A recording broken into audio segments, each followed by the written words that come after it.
Here we are over at the workbench. So first thing to do is to get this off the slide hammer. All right, now it's an important note.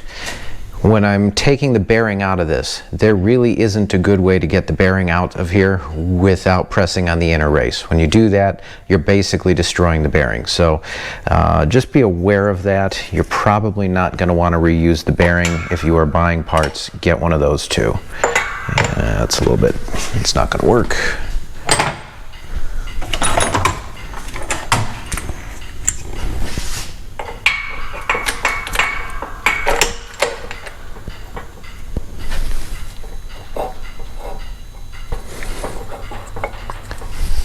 If you have a press like this, the bearing is only going to go so far before it bottoms out. So the bearing is, it's a large enough diameter, it's going to hit this piece of sheet steel. It's going to hit that metal bar. So all we're looking to do is just kind of get it started.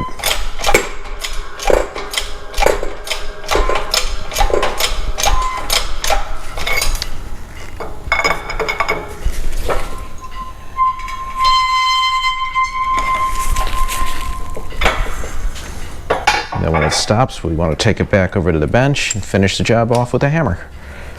And by the way, the reason that we started it on the press is because if you just hit it with a hammer here, you might push the studs out or damage them somehow.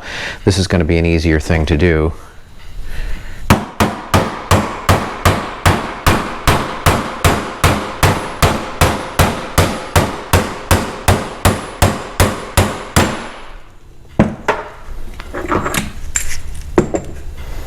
There we go. Bearing is out. All right, let's just see. Honestly, it's okay. But again, if you've used the inner bearing, you really generally don't want to reuse these things. So we're just going to get rid of it anyway. Now you can get that seal out. I'm going to chuck it up in the vise here. And don't make it too tight. You don't need to crack the casing or anything. Then a seal pulling tool.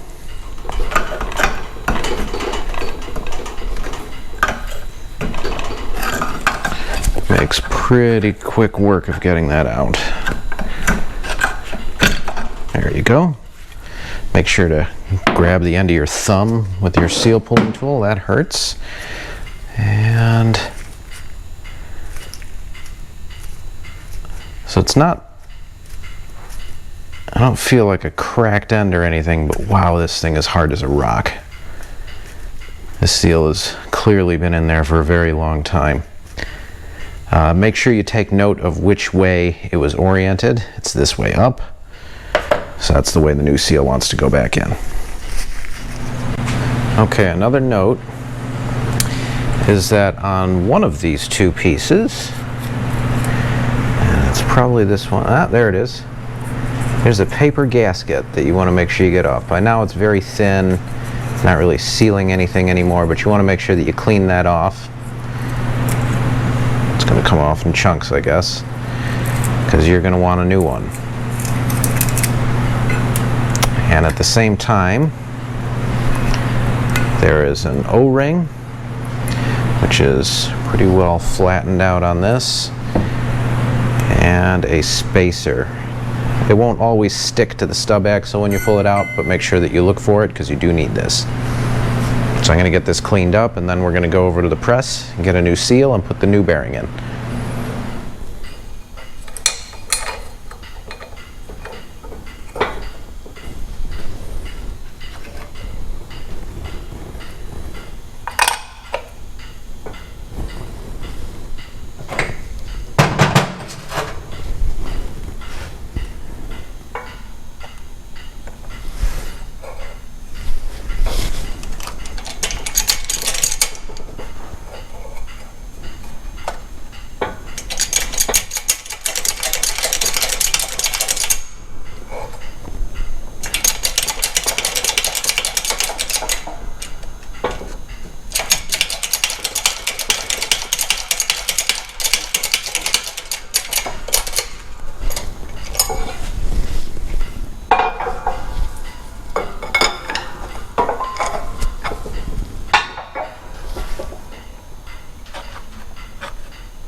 Alright, everything else is the reverse of the way that it came off, making sure obviously you wipe things down first.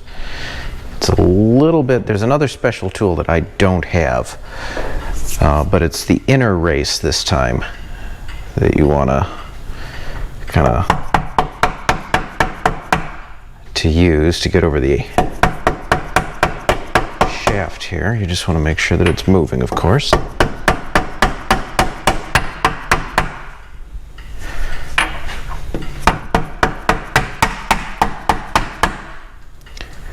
And being careful not to damage the threads.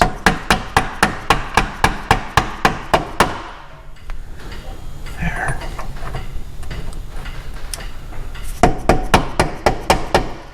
Okay.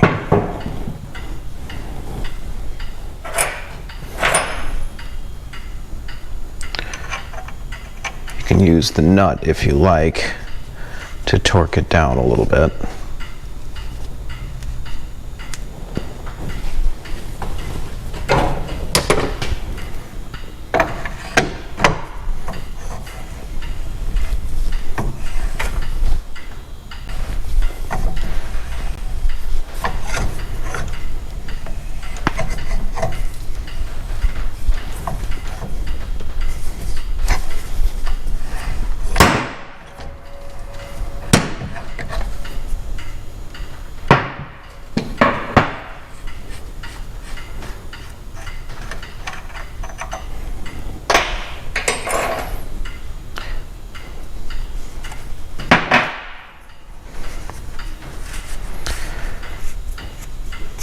Lock washer can go back on. We didn't have that before, by the way, because there's a tab on it.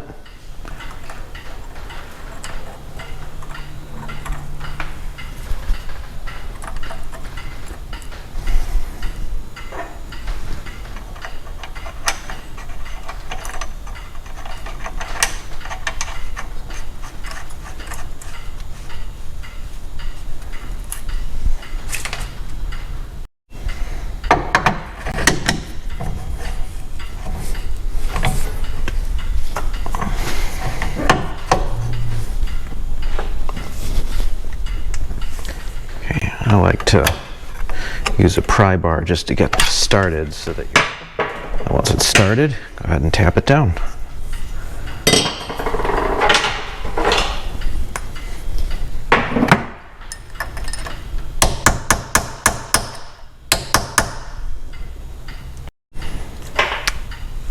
Make sure you put your bearing spacer back along with a new O-ring.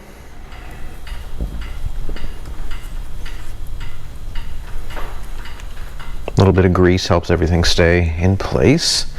Don't forget your paper gasket.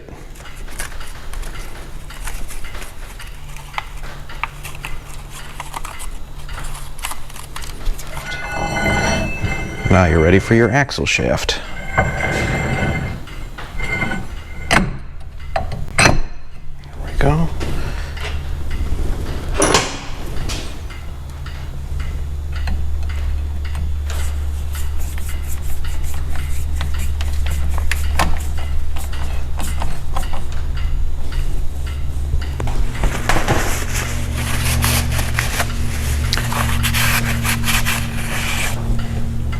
And by the way, once I'm sure that this isn't leaking anymore, I'm going to replace the shoes and drums, but why ruin a brand new set before the test drive? So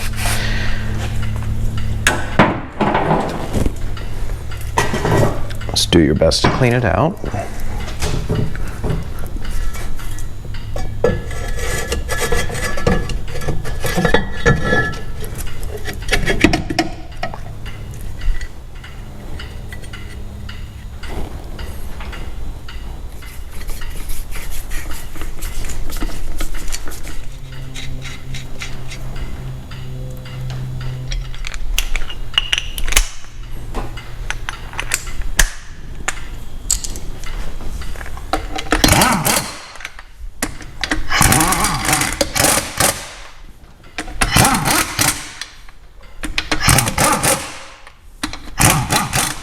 Don't forget, by the way, that you may have loosened the rear brakes, and as a result, you should tighten them back up.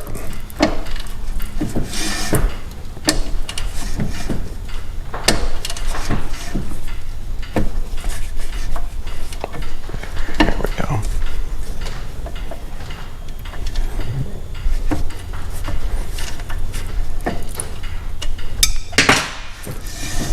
There we go.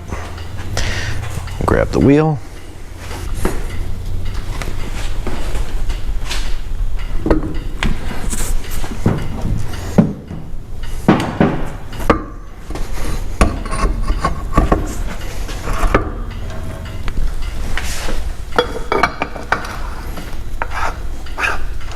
Okay guys, I hope that's helpful to somebody.